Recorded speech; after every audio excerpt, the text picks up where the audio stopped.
সৰুপথাৰ সমষ্টিৰ ৰেল যাত্ৰীৰ বাবে ভাল খবৰ।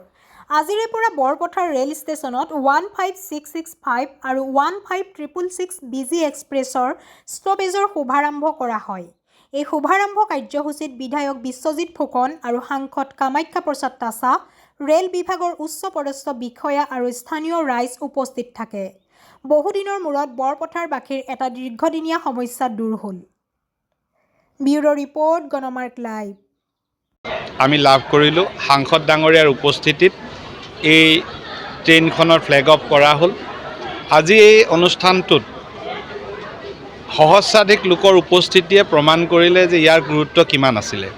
খুব সুন্দৰ সময় 8:45 ইয়াৰ পৰা গ'লে ডিমাপুৰ, ডিফু ইত্যাদি ঠাইত চাকৰি কৰা লোকসকল খুব সঠিক সময়ত তাত গৈ পাবগৈ আৰু উভতি অহাৰ সময়তো বিজি ট্ৰেইনখনত তেওঁলোক উভতি আহিব পাৰিব।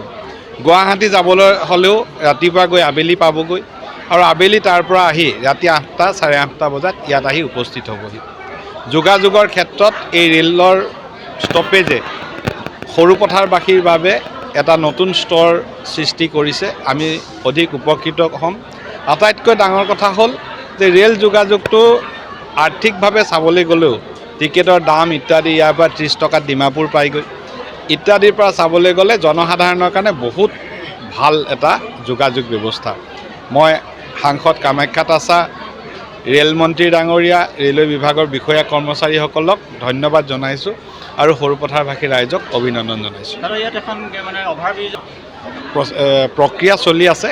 আমি আশা কৰিছোঁ কম দিনৰ ভিতৰত অভাৰব্ৰিজখন আমি লাভ কৰিম। বৰপথাৰত এখন, সৰুপথাৰত এখন, দুখন অভাৰব্ৰিজৰ কাম কাজ প্ৰক্ৰিয়া চলি আছে, DPR হৈ আছে।